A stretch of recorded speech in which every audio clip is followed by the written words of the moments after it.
In case you didn't know, World War II did not happen in Idaho. So today I'm gonna search all across Idaho for lost World War II artifacts. Why am I doing this, you might ask? Well, this all started when, for a video, I opened a World War II artifact, therefore completely destroying it. The biggest L of my career to date. So in order to appease the god of war history and in search of internet clout, I have found several more leads to World War II artifacts right here in Idaho. And most of which, if I find, I probably won't destroy them, but I can't make any promises just yet.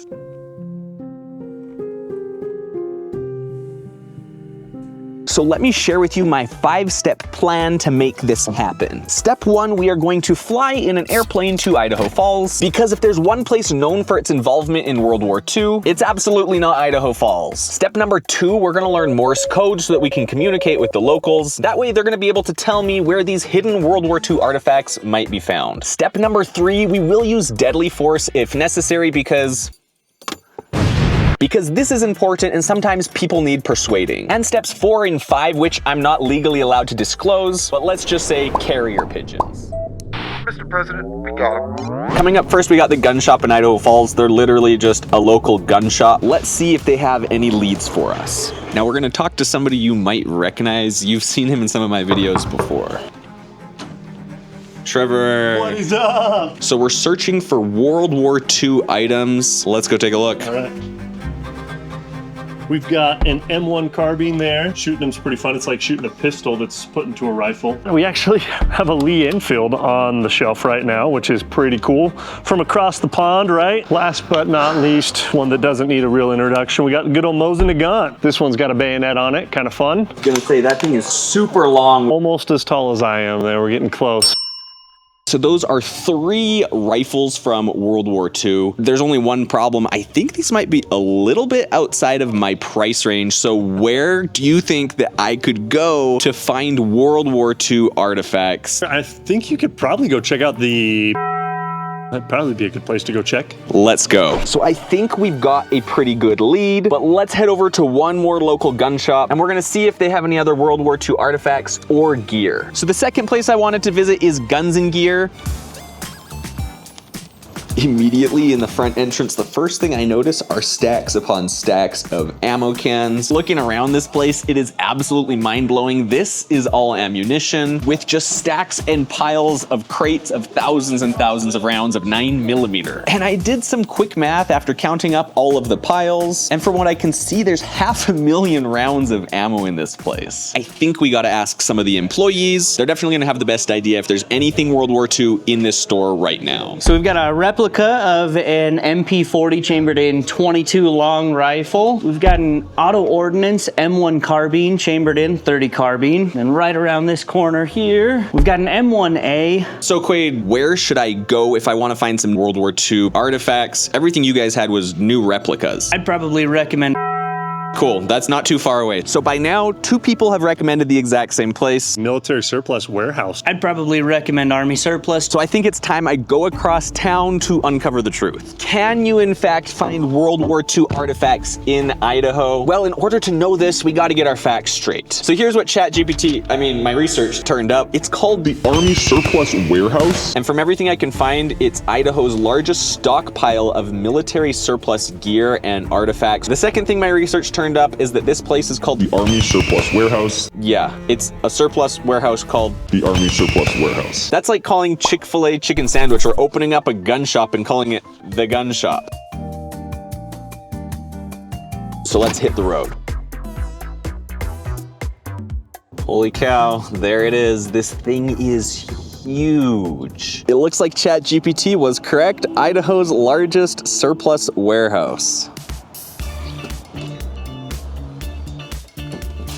All right, looking around, they have lots of surplus. They do have some new stuff. If you're looking to invest, I mean, this might be what you need. And some of these are quite interesting. I'll let you pause and read those for yourself if you would like. Right here, we've got camo on camo on camo on camo. You know, casually just put like a Maxim machine gun on top of your jacket rack. And if you're looking for ammo cans, we've got cans, cans, cans, cans, cans. Then eventually your ammo just gets so big, you actually have to put it in massive partitions artillery crates. Upon further inspection in this helmet bin, no luck. We haven't seen anything from World War II yet. I have one more place to look. They have sold some of that stuff here in the past, so let's see if they have anything hiding amongst these rows and rows of shelves. I kid you not, this thing just goes on and on and on. It's like the size of a Costco, but just military surplus. Now I saw a couple places with those World War II artifacts that we're in fact looking for, but I am very hungry, so let's go grab an MRE. After all, we're at a military surplus warehouse. Eat it, see what's inside, then we'll swing back around and see what we can find. All right, I picked up an MRE. It says right here, menu 14, jalapeno beef curry. We're gonna see how this tastes. Let's open it up and see what the heck is inside one of these MREs. And this is looking pretty good. Shortbread cookie. We've got some utensils, some lemonade electrolytes, which we're not gonna be able to use now.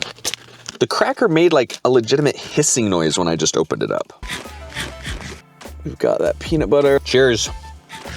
And now for the jalapeno beef curry. Looks like a green stew.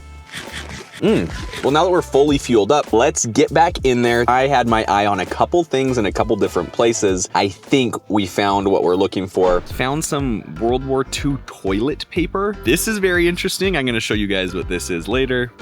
That is what we like to see. One of these bad boys. This looks pretty nondescript, but it is very cool. If you didn't know what you were looking for, you would never know that these were from World War II. There is absolutely no way. This is the find of a century. Fits like a glove. Now, before we reveal what I found, apparently I made this way harder than it needed to be. You see, when I went in, the owner that gave me permission to film also told me that they sell all of their World War II stuff online on their website, so I could have just had it shipped to my door. So to save you time, the website is armysurpluswarehouse.com. So go buy every World War II item they have, and maybe the owner will give me a reward of a free tank, who knows. Let's dig into what we found. This is the first item. It's a plaster of Paris bandage. You simply open it up, get it wet, and then it will harden into a cast on your arm. Next up, we have a 1918 mess kit canteen, whatever you want to call this thing. In other words, you wouldn't be eating your MREs out of a Mylar bag with a plastic spoon.